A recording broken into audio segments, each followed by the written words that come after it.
مرحبا بكم مشاهدينا الكرام في هذه النشرة الإخبارية العاجلة. مخالفة القانون تقود إلى إتلاف مساحات كبيرة من محاصيل الدلاح بالمغرب. قبل الخوض في التفاصيل لا تنسوا الإعجاب بالفيديو والاشتراك في القناة ليصلكم كل جديد.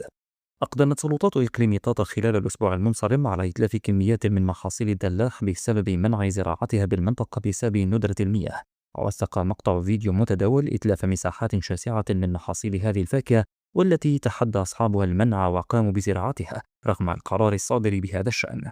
وكانت السلطات الإقليمية في طاطا قد أصدرت قرارا قبل 3 سنوات يقضي بمنع زراعة البطيخ الأحمر، في خطوة تهدف إلى حماية الموارد المائية وتقليل استنزاف الفرشة الجوفية، بعدما أثبتت الدراسات أن هذه الزراعة تستهلك كميات مهولة من المياه. ورغم الجهود المكثفة لتنفيذ هذا القرار، إلا أن الفترة الأخيرة كشفت عن تجاوزات خطيرة، وهو ما أثار علامات استفهام حول مدى الالتزام الفعلي به، ومدى قدرة الجهات المعنية على فرض احترامه وضمان استدامة تداعياته الإيجابية على المنطقة. بهذا نكون مشاهدينا قد وصلنا إلى ختام هذا المواد الإخباري قدمناه لكم من قناة أخبار المغرب. دمتم في أمان الله.